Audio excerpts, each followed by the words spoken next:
আচ্ছা ভাই, আপনি রাশিয়াতে কতদিন হয়েছে এসেছেন? আমি এসেছি কালকে রাত্রে, মানে একদিন, ও 2 দিন হবে। গতকালকে রাত্রে। জি, ও আচ্ছা আচ্ছা। আপনারা এক বাসে কতজন এসেছেন? আমরা এক বেসে এসেছি 5 জন। এক বাসে 5 জন, মাত্র 5 জন? 5 জন। ও আচ্ছা। আরে এই যে 2 জন এরা তো অন্য ব্যাচে? না, এ আমার বেস। ও একই ব্যাচের আপনারা? একই বেস। আচ্ছা আচ্ছা ভাই, আপনার টোটাল ভিসা প্রসেসিং হইতে কতদিন সময় লাগছিল দেশে? ভিসা প্রসেসিং দেশে 1 বছর, আজকে 7 তারিখ না, হুম 1 বছর 4 দিন। মানে 1 বছর 4 দিন লাগছে total A to Z visa processing হইতে? আমার এই যে এই বিমানে উঠতে, মানে A to Z visa processing হয়ে বিমানে উঠে রাশিয়া আসতে টোটাল টাইম লাগছিল 1 বছর 1 বছর 4 দিন। রাশিয়া আসতে 1 বছর, আমার 1 বছর 5 দিন লাগছে। 5 দিন লাগছে? জি আচ্ছা, অনেক লং টাইম। জি। তো ভাই এখন রাশিয়া কেমন লাগতেছে? দেখতে তো পারতেছেন যে আশেপাশে বরফ মোটামুটি, আর মানে তাপমাত্রা আছে -18।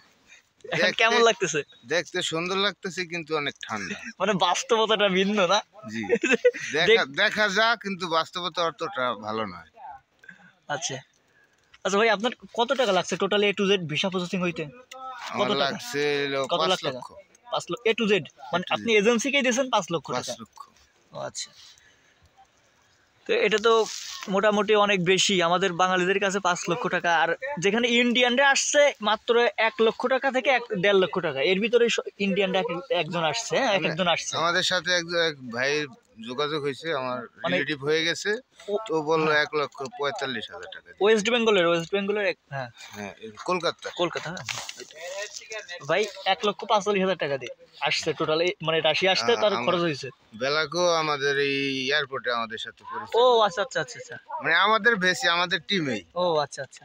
ওরা ইন্ডিয়ান, আমরা বাংলাদেশ। আচ্ছা ভাই, আপনার কোম্পানির নেমটা কি? আপনার সিনোফেক ইঞ্জিনিয়ারিং কনস্ট্রাকশন কোম্পানি, এটা সিনোপ্যাক 4। আর একটা আছে সিনোপ্যাক ইঞ্জিনিয়ারিং কনস্ট্রাকশন কোম্পানি, সিনোপ্যাক 10। সিনোফেক 10, হ্যাঁ, ওইটা হলো আলাদা আর এইটা হলো আলাদা। জি। তবে একই কোম্পানি, কিন্তু যে দুইটা ম্যানেজারকে মানে ভাগ ভাগ করে দেওয়া, হ্যাঁ এই আর কি। সিনোপ্যাক 10 এক ম্যানেজারের আন্ডারে, আর সিনোপ্যাক 4 আর এক ম্যানেজারের আন্ডারে। আপনারা সিনোপ্যাক 4 এ পড়ছেন? জি। আর এইখানে যে দেখতে পাচ্ছেন এই সব বিল্ডিং, এই সাইডটা হলো সিনোপ্যাক 4 এর, এই সাইডটা সিনোপ্যাক 4 এর। এইখানে সিনোপ্যাক 4 এর সকল কর্মী এখানে থাকে, চাইনিজ, নেপালি, ইন্ডিয়ান, বাঙালি সবাই এখানে থাকে, ভিয়েতনামি সবাই এখানেই থাকে। তো আপনার টোটাল আসতে কত ঘন্টা সময় লাগছে বাংলাদেশ টু রাশিয়া? টোটাল আসতে আমাদের, যেমন যে বিমানে ছিলাম, তো সময়টা অতটা। বাংলাদেশ টু দুবাই তো 3.5 ঘন্টা, 3 ঘন্টা, 3.5 ঘন্টা, 4 ঘন্টা, এর ভিতর এইরকমই সময় লাগে, এর ভিতরেই থাকে। হয়তো আমি আপনাদের বলি, হয়তো আমরা সময়টা ক্যাচ করতে পারি নাই। যেমন বাংলাদেশ সন্ধ্যা 8:45 আমরা রওনা দিছি, তো এই জায়গায় আসছি কালকে ধরেন বিকাল টাইমে। তাহলে আপনি এটা একটু ক্লিয়ার করিয়া দেন।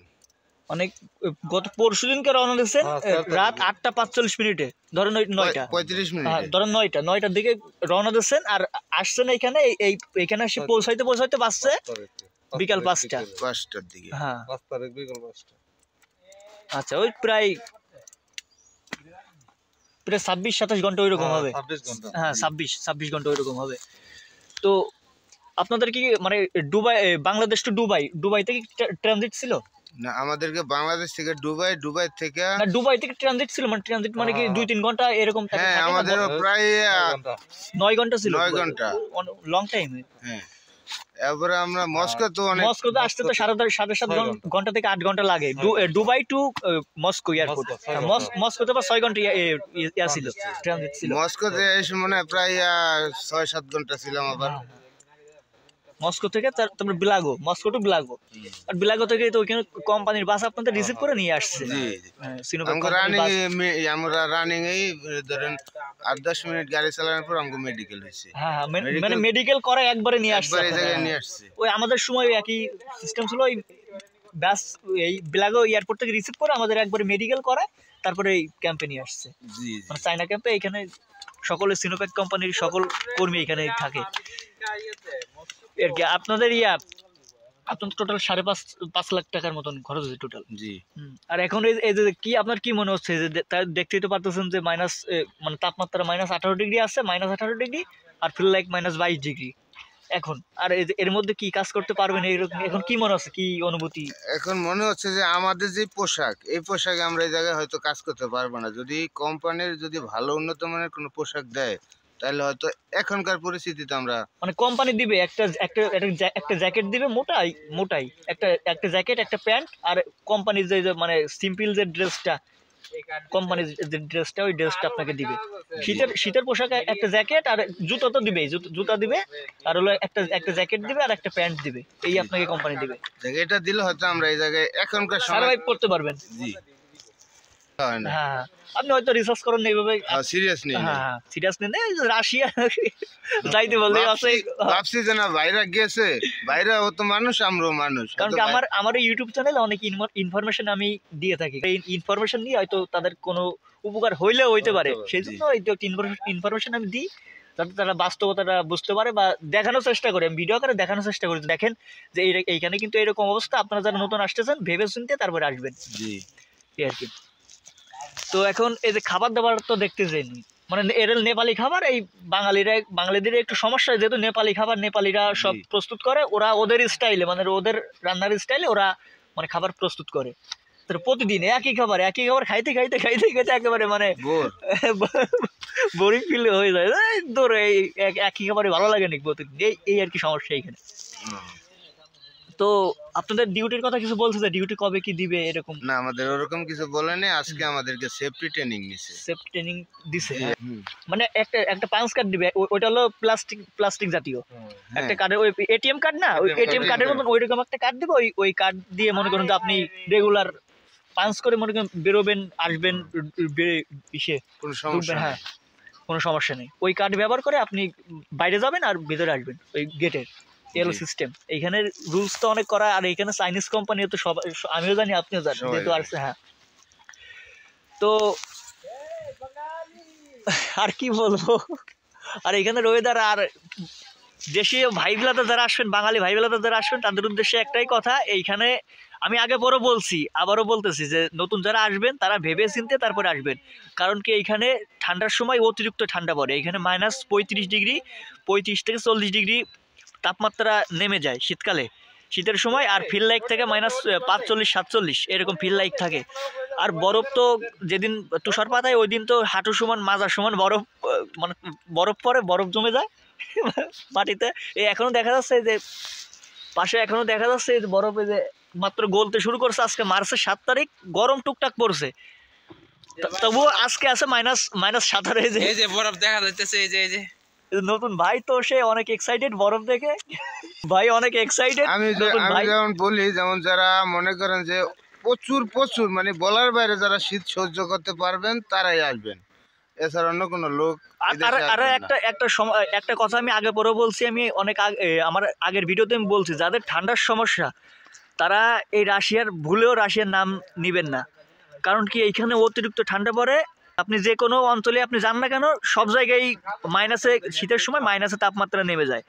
তো হ্যাঁ, এখন 18 এখনো মনে করেন যে আমরা এই দেশে মনে করেন যে ফিল লাইক -22 আছে, ফিল লাইক -22, আমরা মনে করেন যে সহ্য করতে পারতাছি না, কথা আটকায় যায় মুখের। আসলে এই যে মানে কথাগুলো বলতেছি ভাই, যে ভিডিও করে দিচ্ছি, অনেকেই আছে যে বিশ্বাস করে না, এটা কিন্তু বাস্তবতা ভাই। এই যে মনে করেন আমরা বলতেছি অনেকে বিশ্বাস করে না, অনেকে মানে হাসি তামাশা করে উড়ে দেয়, ভাই আপনি গেছেন, আপনি রয়েছেন, আপনি মানে কাজ করতে পারতেছেন, আমি কেন পারবো না। 6-7 লাখ টাকা 5 লাখ টাকা খরচ করে আইছে, সেজন্য এখন তো তাদের এই খরচটা তুলতে হবে, যতই কষ্ট হোক ভাই, খরচ না তুলে কিন্তু বাড়ি যাওয়া যাবে। ঋণ করে অনেকেই আছে, বেশিরভাগই বিদেশ যারা আসে এদের বেশিরভাগেরই অবস্থায়, কারণ কি ফ্যামিলির অবস্থাই খারাপ। কারণ কি মনে করেন ফ্যামিলির কন্ডিশন কারো একটু ভালো থাকলে সে কিন্তু বিদেশ আসে, এটাই কিন্তু বাস্তবতা। হ্যাঁ, ব্যবসা বাণিজ্য দেশে থেকে ব্যবসা বাণিজ্য করে। আর বিদেশে ওয়ার্ক পারমিট বিষয় কারা আসে, মানে যারা নিরুপায় মধ্যবিত্ত ফ্যামিলি অথবা গরিব, মানে তারাই আসে, মধ্যবিত্ত ফ্যামিলির মানুষজনই বেশি আসে এই বিদেশে, এটাই কিন্তু বাস্তবতা। আর এখন এই বেশিরভাগই 90% এই রাশিয়াতে প্রবাস জীবনে যারা আসে 90%ই কিন্তু ঋণ করে ধার দেনা করেই তারা প্রবাসে আসে। সেই জন্য মনে করেন তো এরা যতই কষ্ট ওই ইয়াটা খরচ না তুলে মানে দেশে যাওয়ার কোনো সিস্টেম নাই। কারণ কি সে গেলে এত এই ঋণই জীবন ভরে এই ঋণই শোধ করতে পারবে না, সেই জন্য অনেক কষ্ট হইলেও মানে থেকে যায়। আমাদের ওই জায়গার এক লোক চলে গেছে, ওই আসার পরে এই জায়গার পরিস্থিতি দেখে ওই হয়তো সপ্তাহখানি থাইকা চলে গেছে, হয়তো আর ওরকম আর্থিক ছিল ওরকম তার যাইতে পারছি, সিস্টেম ছিল, ব্যাকআপ দেওয়ার সিস্টেম ছিল। সেক্ষেত্রে সে এরকম কয়জন থাকে ভাই, হাজারে মনে করেন। আমরা যে টাকা পয়সা খরচ করেছি আমরা হলো মধ্যবিত্ত, আমরা আমগো যাওয়া এখন সম্ভব। এখন যদি চলে যান আপনি হয়তো ব্যাকআপ দেওয়ার অনেক লোক নেই, অনেক প্রেসারে পড়ে যাবেন আপনি। হয়তো এমনও আছে যে মনে করেন তো অনেকে 4-5 টাকা সুদ বা যেটাকে বলে সুদে ধার করে অনেকে আসছে কিস্তিতে, অনেকে কিস্তিতে জায়গায় আসছে। এখন যদি মনে করেন তো সেরকম একজন লোক যদি সে দেশে ব্যাক চলে যায় এই এত ঠান্ডা দেখে অথবা এই কাজের দেখে যে যদি দেশে ব্যাক চলে যায়, সে তো জীবন ভরে টাকাই শোধ দিতে পারবে না। ও তো সুদের টাকাই গুনতে গুনতে তার লাইফ শেষ, আর আসল তো থাকলোই। এরকম একটা, এই জন্যই বলি যে ভাই যারা বিদেশে আসবেন তারা ভেবে চিনতে, অথবা রাশিয়া যারা আসবেন, এটা তো আগেই বলছি যে অতিরিক্ত ঠান্ডা পড়ে, রাশিয়া আসার আগে 100 বার ভেবে চিনতে তারপরে আসবেন। আর যাদের ঠান্ডার সমস্যা তারা ভুলেও রাশিয়া আসবেন না, ওয়ার্ক পারমিট ভিসায় কাজ করার জন্য রাশিয়া। এইটাই একমাত্র, মানে এটা আগে পরে ভিডিওতে আমি বলছি যে এটা ভুলেও রাশিয়া আসবে না যাদের ঠান্ডার সমস্যা। আর মেডিকেলের যে বিষয়টা, এটা তো আমি আগে একটা ভিডিওতে আমি আপনাদের বলছি যে মেডিকেলে যারা আনফিট, দেশে থাকছে যারা মেডিকেল আনফিট, তারা ভুলেও রাশিয়া আসবেন না। কারণ রাশিয়াতে এসে মেডিকেল আনফিট হইলে তাকে ব্যাক পাঠিয়ে দেবে দেশে, কোম্পানি তাকে রাখবে না, তাকে দেশে ব্যাক পাঠিয়ে দিবে। এইখানে কোনো সিস্টেম নেই যে টাকা পয়সা দিয়ে আপনি মেডিকেলে আনফিট হয়েছেন এইখানে মেডিকেলে ফিট হবেন টাকা পয়সা দিয়ে, এইরকম কোনো সিস্টেম নেই। চুলকান দিয়েছিলাম, পরে একটা দাগ হয়েছে, এটা পর্যন্ত ওরা চেক দেয়, ঠিক আছে? আপনি সহজ ভাববেন না কোনো সময়। অনেকেই ভাবে যে মানে দেশে থাকতে সে আনফিট হয়েছে, অনেকেই ভাবে যে আমি ওইখানে গিয়ে টাকা পয়সা দিয়ে মানে মেডিকেল ফিট করে নিব। অনেক দেশে হয় কিনা আমি জানি না, আমার জানার মতো কোনো দেশে এরকম হয় না যে মেডিকেল আনফিট হয়েছে সে ইউরোপ না মিডল ইস্টে বা এশিয়ার কোনো দেশেই মানে নেয় না। মেডিকেল আনফিট হওয়া মানে আপনি পুরোই আনফিট, টাকা দিয়ে আপনি ফিট হবেন এরকম কোনো দেশে আমার মনে হয় না কোনো সিস্টেম আছে একমাত্র। আর ইন্ডিয়ানদের যে বিষয়টা, ইন্ডিয়ানরা আসছে 1 থেকে 1.5 লাখ টাকা খরচ করে, 1 থেকে 1.5 লাখ রুপি খরচ করে, আর আমরা আসছি 5 লাখ 6 লাখ 7 লাখ। এই কিছুদিন আগে এক ভাইয়ের সাথে কথা হলো, সে 7.5 লাখ টাকা দিয়ে আসছে এখানে, 7.5 লাখ টাকা খরচ করে তারপরে রাশিয়া আসছে। তো এই টাকা সে তুলবে 2 বছরের কন্ট্রাক্টে, আমাদের সবারই 2 বছরের কন্ট্রাক্ট। এই ভাই আসছে নতুন, এরা আসছে এদেরও 2 বছরের কন্ট্রাক্ট, আমি 8 মাস হয়েছে আমি এখানে আসছি, আমার 2 বছরের কন্ট্রাক্ট। এই সবারই ওয়ার্ক পারমিট ভিসা আসলে এখানে এরকমই হয়ে থাকে, 1 বছর 2 বছর, বেশিরভাগই 2 বছরের কন্ট্রাক্ট হয়ে থাকে। কনস্ট্রাকশন কোম্পানিতে বেশিরভাগই 2 বছরের কন্ট্রাক্ট হয়ে থাকে। 2 বছরের কন্ট্রাক্ট, তো 2 বছর পরে যদি কোম্পানির কাজ থাকে, কোম্পানি যদি আপনাকে ভালো মনে করে যে না আপনি কাজ করেন বা মানে কোনো কাজ আপনি শিখে গেছেন, বা কোম্পানি যদি বোঝে যে মানে প্রয়োজন আছে যে না একে রাখলে আমি অনেক আমার হবে, মানে করতে পারবে, কাজ করতে পারে, প্রয়োজন থাকলে রাখবো, প্রয়োজন ছাড়া। তবে বেশিরভাগই 2 বছরের কন্ট্রাক্ট, 2 বছর শেষ হলে দেশে ব্যাক ফেরত পাঠিয়ে দেয়, এইটাই এইখানে সিস্টেম। তবে যদি কেউ 2 বছরের বেশি থেকে থাকে, মানে 2 বছর ওভার হওয়ার পর যদি কেউ অতিরিক্ত মানে কয়েক মাস থেকে থাকে, এটা তো লাখ তার ভাগ্য, এই আর কি এখানে সিস্টেম এই আর কি। তো আপনাদের জন্য অনেক অনেক শুভকামনা রইল ভাই, ধন্যবাদ সবাইকে। আবারও বলতেছি ভাই, আপনারা যারা নতুন বাঙালি রাশিয়া আসতে চাচ্ছেন ওয়ার্ক পারমিট বিষয়, আপনারা 100 বার ভেবে চিনতে বিচার বিবেচনা করে রিসার্চ করে রাশিয়া সম্পর্কে রিসার্চ করে ওয়ার্ক পারমিট বিষয় সম্পর্কে রিসার্চ করে তারপরে আসবেন। অনেকেই আসেন, অনেকে মানে অনেক কিছু ভেবে আসেন যে রাশিয়া এসে এ করবো তা করবো, কিন্তু যে এসে দেখা যায় যে অন্য কিছু। এইখানে আসলে সে যখন বাস্তবতার মুখোমুখি হয়ে যায় তখন সে বুঝতে পারে যে আসলে কি করে না। প্রথমে এই ভাইয়ের কথা বিশ্বাস করিনি, এইসব কথা যে বলছিল কথা শোনার পর আমি বিশ্বাস করিনি, কিন্তু ভাই যে কথা বলছে এটা খুবই বাস্তব। আমি আইসা নিয়ে বাস্তবে একবারে ভাই যেভাবে যা যা বলছে একবার সেম টু সেম মিলে গেছে। আমি আইসা নিয়ে মানে বাস্তবতা দেখতে পাচ্ছেন, বাস্তবতা দেখে নিয়ে আমি একটু নার্ভাস হয়ে গেছি। হয়তো আস্তে আস্তে এই দেশের ওয়েদারের সাথে মানিয়ে নিতে পারবো। তো ভালো থাকবেন ভাই, ভালো থাকবেন গাইস, হাই। তো গাইস ভালো থাকবেন, আজকের মতন বিদায় নিচ্ছি, ধন্যবাদ সকলকে।